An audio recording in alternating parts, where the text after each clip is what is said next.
ሎማ ዓንቲ ከም መእተዊ መጀመርያ ነው ስለ ዝኾነ ዝተወሰነ መእተዊ ክንርኢና ቀፂሎም ኣብ ዘለዉ ነገራት ግን ብዛዕባ እመቤታችን ሓደ 5 ወይ ከዓ 6 ዝኾኑ ክፍልታት ክንርኢና ኣብዚኣቶም እቶም ዓበይቲ ዝኾኑ ነገራት እመቤታችን ብዙሕ ነገር ምንግጋር ይከኣል እዩ ብቲ ባዕቕንምና እኳ እመቤታችን ብደንብ ዝተረድኡ ወይ ከዓ መጽሓፍ ቅዱስ ዝፈልጡ ቤተክርስትያንና ብደንብ ዝተረድኡ ኣቦታት ብጣዕሚ ብዙሕ ነገር ኢሎምላ እዮም ብዙሕ ነገር ጽሒፎምላ እዮም ብዙሕ ነገር ኣመስጊኖም እዮም ንሕና ብተዓምቕና እኳ ብጣዕሚ ብዙሕ ነገር ክንናገር ንኽእል ግን እግዚኣብሔር ተፈቒዱ ዝተወሰኑ ንዓና ዝጠቕሙና መነሻ ዝኾንና ወይ ከዓ መልዓሊ ዝኾንና ዝተወሰኑ ነጥብታት ክንርኢና ቅድሚ ናብ ትምህርቲ ምእታውና ግን ቅዱስ ባሲልዮስ ዘቂሳርያ ዝበሃል ካብዞም ኣቦታት ፖስቶሊክ ፋዘርስ ዝበሃሉ ወይ ከዓ ድሕሪ ሃዋርያን ካብ ድሕሪ ሃዋርያ ዝተተክኡ ኣቦታት ካብኣቶም ሓደ ባስልዮስ እንታይ ይብል ስለ እመቤታችን ክናገር ክጅምር ከለኹ ሓደ ናይ መጽሓፍ ቅዱስ ቃል ትዝ ይብለኒ ይብል እዚ ቃል እዚ እንታይ እዩ ተስታውሱ እንድሕር ኮንኩም ሙሴ ናብ ናይ ሲና ተራራ ደይቡ ምስ ብእፀ ጳጦስ ኣብ እፀ ጳጦስ መልኣኽ ተራእይዎ ብመልኣኽ ገይሩ ከዓ እግዚኣብሔር መልእኽቲ ሂብዎ ነይሩ እዛ እፀ ጳጦስ እዚኣ ናይ እመቤታችን ምሳሌ ምዃና ኣቦታትና ይምህሩና እታ እፀ ጳጦስ ብሓውና ነደደት ነገር ግን ቁፅልታ ዘየሓሩ ዝነበረት እያ እሳተ መለኮት ኣብ ማህፀና ሓዲሩ ነገር ግን ቆፅላ ዘየረግፍ ዝነበረ ወይ ከዓ ሰውነታ ዘይሕረራ ኣብ ማህፀነ ድንግል ኮይኑ ዘየቃፀላ እመቤታችን ምሳሌ እያ ነገር ግን ሙሴ ናብዚ ቅድሚ ምእታው እግዚኣብሔር እንታይ ኢልዎ ነይሩ ጫማኻ ካብ እግርኻ ኣውፅእ ኢልዎ ቅድሚ ናብ ቃል እግዚኣብሔር ቅድሚ ምስምዑ እግዚኣብሔር ትእዛዝ ቅድሚ ምቕባሉ ኣብዚ ዛዕባ እዚ ሙሴ ንእግዚኣብሔር ብዙሕ ጥያቄ ጠይቁ እዩ በተለይ ዓበይቲ 4 ጥያቄታት ጠይቁ ነይሩ እግዚኣብሔር እውን 4 መልስታት ይመሊሱሉ እዩ ቅድሚ እዚ ምዃኑ ግን ናብቲ ናይ ሲና ተራራ ምስ ደየበ ጫማኻ ካብ እግርኻ ኣውፅእ ኢልዎ ንምንታይ እዩ ጫማኻ ካብ እግርኻ ኣውፅእ ኢልዎ ኣቦታት ብክልተ ይነግሩና ቀዳማይ ናብ እግዚኣብሔር ቦታ ክትቀርብ ከለኻ ብትሕትና ክእቲ ከም ዘለዎ ይነግሩና እዚ ምሳሌ ጌርና ቤተክርስትያን ክንኣቲ ከለና ጫማና ኣውፂእና ኢና ናቲ ካልኣይ እንደገና ከዓ ሙሴ ናይ ፈርዖን ወዲ ፈርዖን ኮይኑ ከም ዝዓበየ ዝተፈለጠ እዩ መጽሓፍ ቅዱስ ይነግረና እዩ ካብቶም ሂብሩ ወይ ከዓ ካብ እስራኤላውያን ወፂኡስ ግብፃዊ ኮይኑ እዩ ዓብዩ ዘርኡ ዋላ ናይ ካብ እስራኤላውያን ይኹን ነገር ግን ግብፃዊት ሰበይቲ እያ ዓብያቶ ስለዚ ምስ ግብፃውያን ምስ ፈርዖን ክዓቢ ከሎስ ፋል ዝተባሃለ ናይ ጥንቁልና ትምህርቲ ተምሂሩ ነይሩ ዝፋል ዝተባሃለ ናይ ጥንቁልና ትምህርቲ ሒዙ ናብ ናይ እግዚኣብሔር ድምፂ ክኣቲ ስለዘይብሉ ወይ ከዓ ናብቲ ሲና ተራራ ሕዚ ናይ እግዚኣብሔር ቃል ክቕበል ስለ ዝኾነ ብናይ ጥንቁልና ትምህርቲ ኣብ ልቦኑ ሒዙ ክኣቱ እግዚኣብሔር ይፈቐደ ስለዚ ጫማኻ ካብ እግርኻ ውፅእ ኢልዎ ኣብ ልበኻ ዘሎ ፋል ዝተባሃለ ናይ ጥንቁልና ጫማ ኣውፃዕዮ ኢሉ ሙሴ ናይ እግዚኣብሔር ቃል ንምስማዕ ጫማኻ ካብ ልበኻ ውፅእ ዝተባሃለ ነገር ትዝ ይብለኒ ስለ እመቤታችን ክናገር ከለኹ ይብል ቅዱስ ባሲልዮስ ዘቂሳርያ ንምንታይ እዩ ተባሂሉ ኣነ ሓጢኣተኛ ሙሴ ትሑት ኮይኑ እግዚኣብሔር ዝፈተዎ ሰብ ከም ሙሴ ባርያ የዋህ ኣብ ዓለም የለን ኢሉ እግዚኣብሔር ዝመስከረሉ ሙሴ ጫማኻ ካብ እግርኻ ውፅእ ዝበሃል እንተኮይኑ ስለ እመቤታችን ንምንጋር ኣነ እንታይ እየ ከውፅእ ኢሉ ይናገር ስለዚ ንእመቤታችን ዝናገር አንደበት ንኣ ወይ ከዓ ገዛ ዝኽእል ዓይነት ልሳን ሃልዩና ኣይኮነን ግን ንምስክርነት ወይ ከዓ እዚ ክንገብር ከዓ እግዚኣብሔር ዝፈቐደ ስለ ዝኾነ ብታ እግዚኣብሔር ዝሃበና ዘቐበለና ዝተወሰነ ነገር ክንመሃርና ማለት እዩ ሎማዓንቲ መጀመርያ ዓላማ ክንርኢ ኢና ቅድሚ ዲቴይል ናብቲ ትምህርቲ ምእታውና ንምንታይ ኢና ነገረ ማርያም ዝብል ትምህርቲ ንምንታይ ኢና ንምሃሮ መጀመርያ ዝብል ዝተወሰኑ ነገራት ንርአ ሓደ ነገረ ማርያም ዝብል ትምህርቲ ንምሃረሉ ዋና ዓላማ ነገረ ክርስቶስ ብደንቢ ብዝግባእ ብመጠኑ ንምርዳይ ሕዚ ነገረ ማርያም ኣየድልየናን ኢልና ነገረ ክርስቶስ ኢልና ንጀምር ተባሂሉ ኢየሱስ ክርስቶስ ካብ መን ተወሊዱ ንዝብል መልሲ ንረክበሉ ማለት እዩ ስለዚ ነገረ ክርስቶስ ብዝግባእ ብምሉእነት ንምርዳእ ዝደሓናሉ ነገረ ክርስቶስ ምፍላጥ ተድልዩና ናይ ድሕነትና ምክንያት ዝኾነ ነገረ ማርያም ምፍላጥ ወሳኒ ጉዳይ እዩ ማለት ስለዚ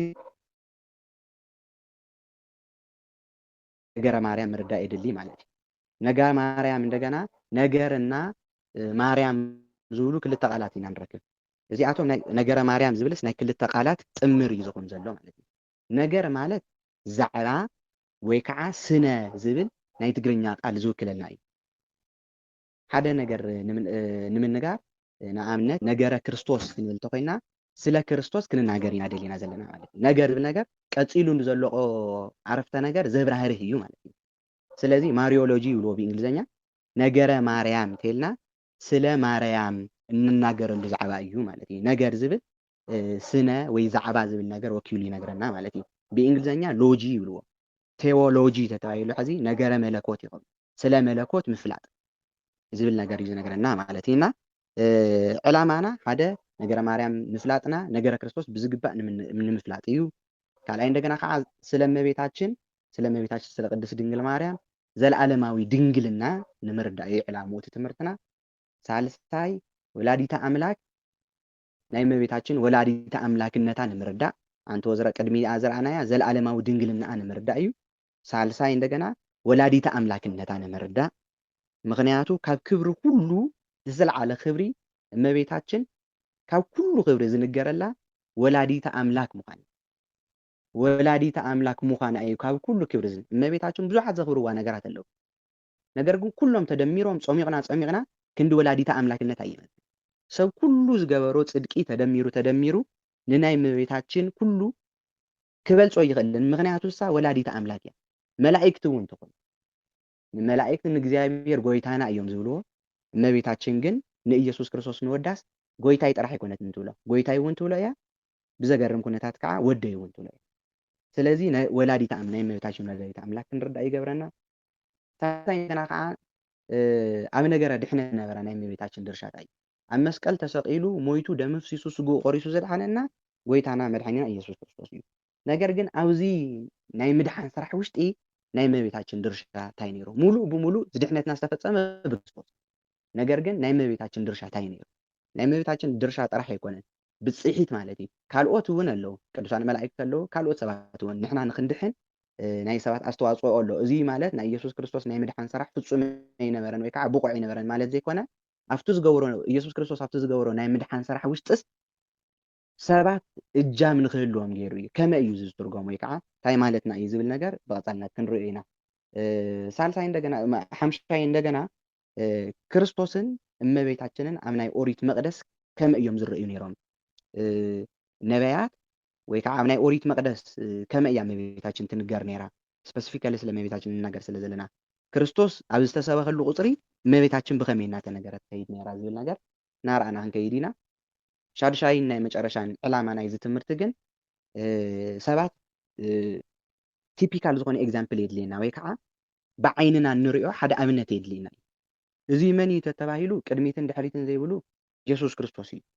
ምክንያቱ ኢየሱስ ክርስቶስ እንታይ ኢሉና እዩ?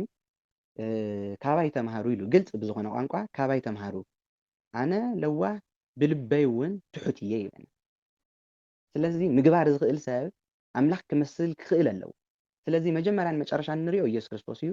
ለዋህ ክንከውን ብልብና ከዓ ትሑታት ክንከውን ኢየሱስ ክርስቶስ ይነግረና። ነገር ግን ሰባት እንታይ ከይብሉ ሃዋርያ ቅዱስ ጳውሎስ ከዓ እንታይ ኢሉና ነይሩ?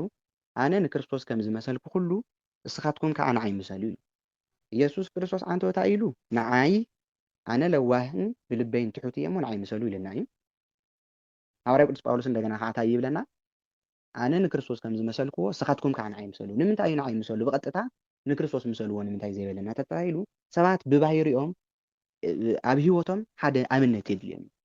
ኢየሱስ ክርስቶስ ምግባር ንኸይንሰርሕ ስንፈት ምእንታን ከይኾነና እዚ ማለት ኢየሱስ ክርስቶስ ከምዚ ገይሩ እዩ ንሕና እውን ንኡ ክንመስል ኢየሱስ ክርስቶስ ብልቡ ትሑት እዩ ንሕና እውን ትሑታት ክንከውን ኣለና ኢልና ከይንኸይድ እዚ ክግበር ዘለዎ እዩ ክንገብሮ ዘለና እዩ። ነገር ግን ሰባት ደካማታት ኢና እሞ እሱ እኮ እግዚኣብሔር እዩ እሱ እኮ ሓያል እዩ ከመይ ገይረ ምስኡ ማዕረ ክኸውን ኢልና ከይንሓስብ ምእንታን ናይ ፍጥረታት ምሳሌ እውን እናገደፈልና ኺዱ ፍጥረታት እውን እናገደፈልና ኺዱ ኣምላኽ እዩ ኢልና ንባዕልና ከይነስንፎ ካብ ንድሕሪት ከይንመልስ መንፈሳዊትና ከይዳኸም ምእንታንስ ንዓና ዝመስሉ ሰባት እውን ኣብነት እናገበረልና ኺዱ እዩ ማለት እዩ። እዚ ብምንታይ ንርዳእ ተባሂሉ ሲ ኣብ ብሉይ ኪዳን ሙሴ እስራኤላውያን መሪሑ ካብ ግብፂ ናብታ ማዓርን ፀባን እተፍስስ ናብ ከነዓን ክመርሖም ከሎ ኣብ መንገዲ ብዙሕ ፈተና ይገጥሞ ነይሩ ሙሴ። እስራኤላውያን እግዚአብሔር ዝመረፆም እግዚአብሔር ዝሓረዮም ህዝቢ ኮይኖም እናሃለዩስ ነገር ግን ጣዖት ናይ ምብላኽ ሕማም እንደገና ከዓ እግዚአብሔር መና ይውርደሎም ጠሚና ይብልዎ መና ይውርደሎም እንጀራ ስላሴ በሊዖም ምስ ወዱ እንደገና ከዓስ ኣይንደልን እዚ ይደልን ናይ ግብፂ ሽጉርቲ ይሕሸና ምባል ይጅምር። ካብኡ እንደገና ከዓ ማይ ጠሚእና ይብሉ ማይ እንደገና ከዓ ካብ ሕፍሊቑ ክህበን ከሎ እዚ ኩሉ እግዚኣብሔር የመስግኑሉ ነይሩ እዚ ግን ሙሴ ኣብ ቅድሚኦም እናመርሐ እናራኣዩ እዮም እስራኤላውያን ከምዚ ዝኽሕዱ ፍጹም ሙሴ ብሂወቶም ተዘይህሉ ነይሩ እንታይ ክፍጠር ከም ዝኽእል ባዕሉ ይነግረና ማእሰ ተባሂሉስ ሙሴ ተን 10 ትእዛዛት ንምቕባል ናብ ሲና ተራራ ምስ ወፀ ወይ ከዓ ናብ ጎቦ ናብቲ ናይ ሲና ጎቦ ዝበሃል ምስ ወፀ እግዚኣብሔር እናናገሮ ሙሴ ብዘይ ሓሰቦ መልክዑ ን40 መዓልትን ን40 ለይትን ምግቢ ከይጣዓመ ምስ እግዚኣብሔር እናተነጋገረ ፀኒሑ ነይሩ ዝገርመኩም ሙሴ ኣብ ቅድሚኦም ይርኡ ስለ ዝነበሩ ሕዚ ኣፈንጊጦም ካብ እግዚኣብሔር ኣፈንጊጦም ናብ ጣዖት ንምኻድ ከቢድዎም ምክንያቱ ኣብ ቅድሚኦም ዝርእይዎ ሙሴ ነይሩ ብርግፅ እዩ ክርእይዎ ዝነበሮም እቲ ሙሴ ይኮነን መና ዝህቦም ዝነበረ ካብ ኮክሕ እንደገና ከዓ ማይ ዘፍልቀሎም ዝነበረ ሙሴ ይኮነን እግዚኣብሔር እዩ ነይሩ እግዚኣብሔር ብልክዒቱ ክርድእዎ ከምልኽዎ ክኽተልዎ እናተገብኡ እናሃለዩ ግን ኣብ ቅድሚኦም ንዝህሉን ሙሴ እዮም ዝኽተሉ ዝነበሩ ስለዚ ቢያንስ እግዚኣብሔር ዞም ምሳሌ ዝኾኑና ቅዱሳን ወይ ከዓ ኣቦታት ኣይመንጠለናን ማለት ኣብ ቅድሜና ንኽህሉ ሰናይ ዝምህረና ነገር መን ኣሎ እውን ይብል መጽሓፍ መን ያርአየና ሰናይቶ ዝብል ኣሎ ጽቡቕ ነገር ዘምህረናስ መን እዩ ካብ ፍጥረታት እውን ጽቡቕ ንኽንርኢ ገይረና ሙሴ ናብ ተራራ ናብተን 10 ትእዛዛት ክቅበል ምስ ወፀ ግን እስራኤላውያን 40 መዓልቲ ዝርእይዎ ዝመርሖም ሰብ ስለ ዝሰኣኑስ ንሓው ንሙሴ ንሓው ንኣሮን ጣዖት ስራሕልና ኢሎም ወርቆም ኩሉ ሰብሲቦም ሂቦም ኣብ ዓይኖም ኣብ ቅድሚኦም ዝርእዩ በቃ ሙሴ የለን ጠፊኡ ኢሎም ስለ ዝሓሰቡ ንእግዚኣብሔር ንምንታይ ዘይትመስሉ ተባሂሎም ግን እግዚኣብሔር ወይ የለን ኢሎም ሓሲቦም እዮም ድሓር ኣብ ግዜና እንሪኦ ነገር ንእግዚኣብሔር መሰልተልካ ሓደ ሰብታ እዩ ዝብል እግዚኣብሔር እኮ እግዚኣብሔር ስለ ዝኾነ እዩ ጽቡቕ ነገር ዝገብር ወይ ከዓ እግዚኣብሔር ዝገበሮ ነገር ከመይ ገይረ ኣነ ይገብር እዩ ዝብለካ እዚ ንኸይኸውን ንዓና ዝመስሉ ቀዳሞት ሃዋርያት ካብኡ ከዓ ንኦም ተኸቲሎም ዝመፁ ሃዋርያና ኣበው ከም ኣቦታትና እስካዕ ሕዚ ዝመርሑና ዘሎ ኣቦታትና ሓዊሱ እዚኣቶም ኩላቶም ምሳሌ እናገበረልና ኸይዱ ናይ ሰባት ምሳሌ ብምልኦም ጨፍሊቑና ከዓ ዋና ምሳሌ ናይ ኢልና ንወስዳ ናይ ትሕትና ምሳሌ ናይ ምእዛዝ ምሳሌ ናይ ፍቕሪ ምሳሌ ናይ ኩሉ ምሳሌ ኢልና ንወስዳ ከዓ እመቤታችን እያ ስለዚ ናይ ህይወትና ምሳሌ ጌርና እውን ንወስዳ ስለ ዝኾነ ዕላማና እመቤታችን እንታይ ዓይነት ድርሻ ነይርዋ ዝብል ነገር እናርኣናዮ ንኸይድ ኢና ማለት እዩ እዚኣቶም ዕላማታትና ክኾኑ እዮም ሎማዓንቲ ናይ እመቤታችን ናይ ስም ትርጉም ዝብል ብክልተ ከፍ ኢልና ንርኣዮ እሞ ናይ ሎማዓንቲ ትምህርትና ከኣኽለና እዩ ቀፂሉ ዘለዉ ጉዳያት እናርኣና እቶም ማዓንተው ዝነበርኩም ዕላማታት እናዘርዘርናዮም ክንከይድ ኢና እስኪ ሎማዓንቲ ካብ ናይ እመቤታችን ናይ ስም ትርጉም ንጀምር ኣብ መጽሓፍ ቅዱስ ክነንብብ ከለና ማርያም ዝብል ቃል ወይ ከዓ ማርያም ተቢለን ዝተፀውዓ 8 ኣንሽቲ ንረክብ ብማርያም ብዝብል ከም እንፈልጦ ማርያም ዝብል ሽም ንመጀመርያ ግዜ ዝተዋሃበ ንእመቤታችን ቅድስት ድንግል ማርያም ኣይኮነን እመቤታችን ቅድስት ድንግል ማርያም ኣብ ሐዲስ ኪዳን ኣብ ብሉይ ኪዳን መጨረሻ ኣብ ሐዲስ ኪዳን ከዓ መጀመርያ እንረኸባ ድንግል ወላዲተ ኣምላክ እንብላ እያ ቅድሚኡ ግን ማርያም እትበሃል ካሊእ እኖ ንፈልጥ እዚኣ መን እያ ተባሂላ ሓፍቲ ሙሴን ኣሮንን ማርያም ስለዚ ማርያም ዝብል ሽም ንመጀመርያ ግዜ ንእመቤታችን ቅድስት ድንግል ማርያም ዝተዋሃበ ሽም ኣይኮነን ኣይነበረን ማለት ማርያም ዝብል ሽም ንመጀመርያ ግዜ ከወሮ ልዒላ ዘመስገነት ናይ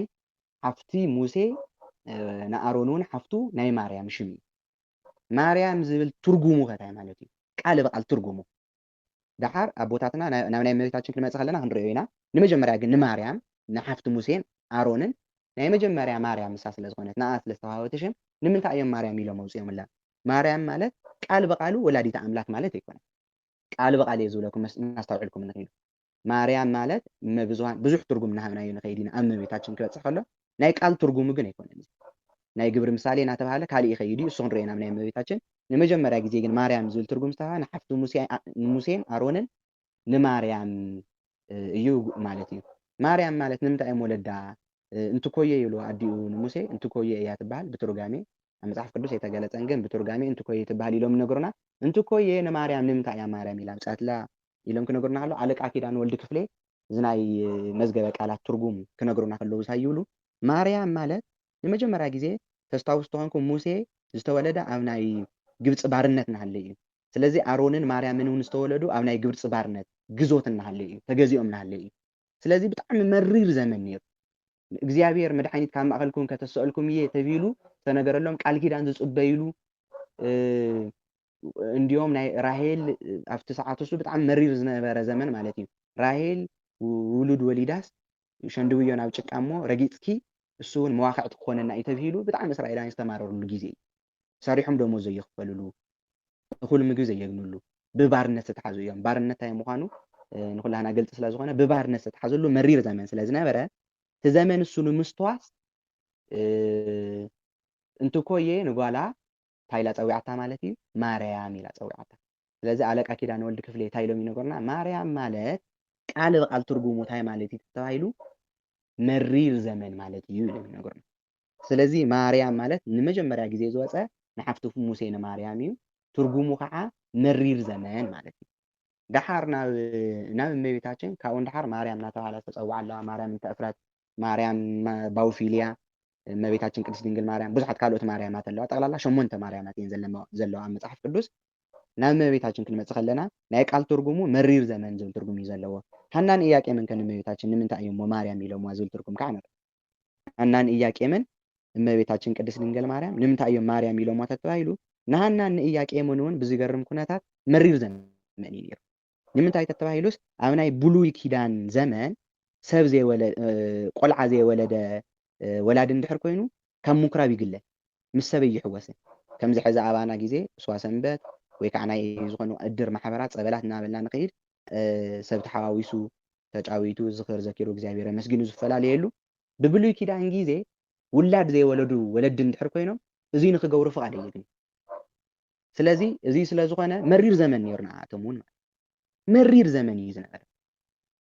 ከቅርቡ ካህናት ኣይቅበልዎምን ምክንያቱ ይወለዱ መሪር ዘመን እዩ እዚ። መባእ ክትተደለያ ሃና ውላድ ስለ ዘይነበራ መባእ ይቅበሉላ። ብጣዕሚ መሪር ዘመን ነይሩ ንኖና ንቅድስ ሃና እውን።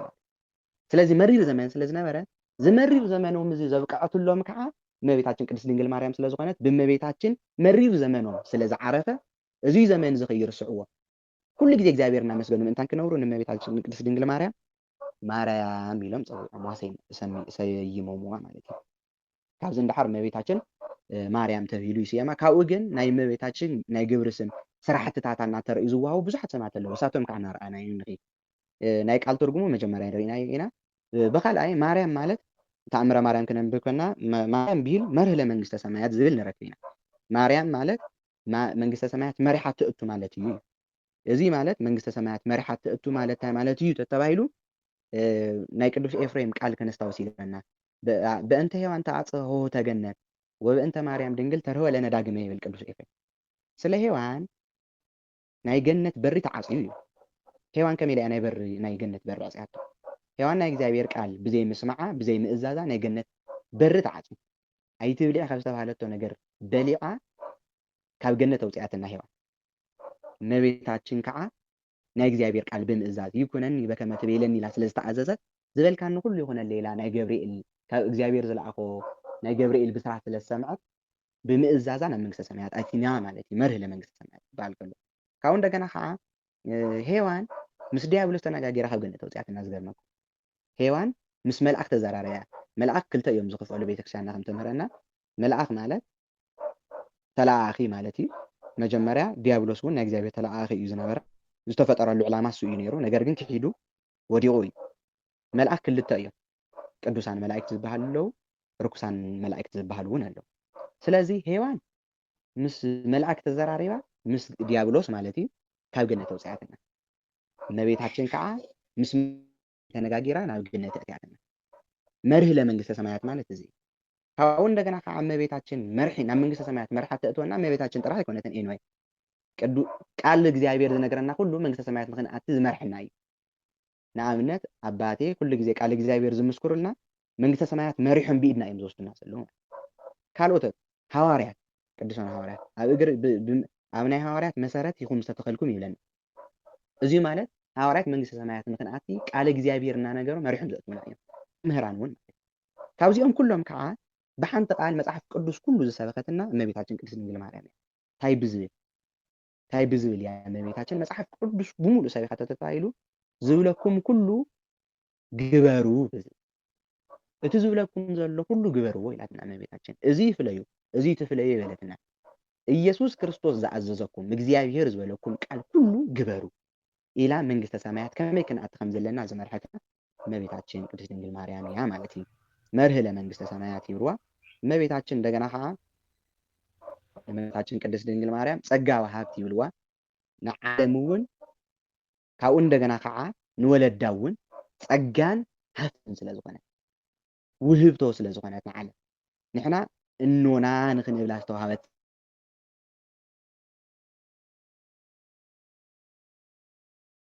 ጸጋ ስለ ዝኾነት ጸጋን ሃብትን ኢሉ እዚ ናይ ማርያም ናይ ቃል ትርጉም ግን ኣይኮነን ነስተውዕል ኣለና ማርያም ዝብል ናይ ቃል ትርጉም ዘይኮነስ ናይ ስርሓ ትርጉም እናተባህለ እዩ ዝኸይድ ናይ ቃል ትርጉምና ናይ ገብረ ሱል ናይ ተፀውኦ ስም እናተባህለ እዩ ዝኸይድ ናይ ቃል ትርጉም እንተወሪና ጸጋ ንብላ ዘለና ምንታይ እዩ ተባሂሉ እመቤታችን ማለት ናይ ጸጋ ወላዲትና እያ ናይ ጸጋ ወላዲትና እያ ጸጋ ወሃብቲ ይብልዋ ንዓለም ንውሃበት ስለ ዝኾነት ማለት እዩ ካብኡ እንደገና ከዓ ማርያም ማለት መትሕተ ፈጣሪ ምልዕልተ ፍጡራን ኢሎም ይግቡ እንደገና ከዓ ማርያም ማለት ካብ ተፈጣሪ ብታሕቲ ካብ ፍጡራን እንደገና ብላዕሊ ማለት እዩ ኢሎም ተርጊሞም ኣቦታትና ይነግሩና ማለት እዩ ካብ ፈጣሪ ብታሕቲ ርግጽ እዩ ካብ ፈጣሪ ብታሕቲ ምዃና መልዕልተ ፍጡራን ግን እንታይ ማለት እዩ ካብ ፍጡራን ብላዕሊ ካብ ፍጥረታት ከመይ ኢላ እያ ተፈልያ ተባሂሉ ብብዙሕ ነገር ምዝርዛር ይከኣል ንጽህና ክለዓል ይከኣል እዩ ድንግልና ዘለዓለማዊ ድንግልና ክለዓል ይከኣል እዩ እዚ ኩሉ ኣጠቃሊልና ግን ከምቲ ኣንቱ ዝበልኩም ዓብዪ ክብሪ ናይ እመቤታችን እቲ ናይ መጨረሻ ክብሪ ዝበሃል ወላዲተ ኣምላክነት ስለ ዝኾነት ወላዲተ ኣምላኽ ብምዃና ካብ ፍጥረታት ኩሎም ብላዕሊ እያ ፍጥረታት ክንብል ከለና መላእክቲ እውን ሓዊስካ ማለት እዩ ከምቲ ኣንቱ ዝበልናዮ መላእክት ንእግዚኣብሔር ጎይታይ ይብልዎ እመቤታችን ግን ንወዳ ጎይታይ እውን ትብሎ እያ ወደይ እውን ትብሎ እያ ማለት እዩ መልዕልተ ፈጣሪ መትሕተ ፈጣሪ መልዕልተ ፍጡራን ኢሎም ንእመቤታችን ሰሚዋ ማለት እዩ ካልኦት ብዙሓት ትርጉማት ኣለዉ ከምዚ እናተዋህቡ ዝኸዱ እዚኣቶም ናይ ስመ ተፀውኦ ስመ ግብር እናተባህሉ ዝኸዱ እዮም ማለት እዩ ናይ እመቤታችን ናይ ማርያም ናይ ዝብል ናይ ቃል ትርጉም ግን ኣንቶ ኪዳነ ወልዲ ክፍለ ኢሎም ዝነገሩና ዝበልኩዎም መሪር ዘመን ካብ ሓፍቲ ሙሴ ጀሚሩ ካብ እንደገና ከዓ ሃናን ኢያቄምን ቅድስት ሃናን ቅዱስ ኢያቄምን ዘውፅኡላ ሽም እዩ ንሎማዓንቲ ኣብዚ ከኣክለና እዩ ብቐፃሊ ብደንቢ ጌርና እናስፋሕና እናተነጋገርና ንከይድ ኢና እግዚኣብሔር ኣምላኽ ናይ ፅባሕ ሰባት ይበለና ወስብሓት ለእግዚኣብሔር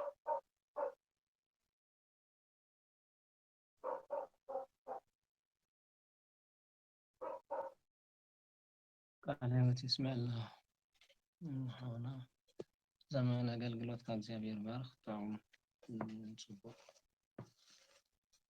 እዩ ምናልባት ሎማዓንቲ መእተው እዮም ሂሩና ዘሎ ደስ ዝብል እዩ ቅልል ብዝበለ ንዓና ክርዳእና ብዝኽእል እዩ ኣዳልይዎ ዘሎ እና ሓደ ምክትታል ኣድላይ እዩ ክሓልፈክን ኣይግባእ ካልኣይ ማስታወሻ ናይ መሓዝ ተኽእሎ ወይ ትኽእሉ ተሃሊኩም ማስታወሻ መሓዝ ከፍቲ ዝሓዝኩምዎ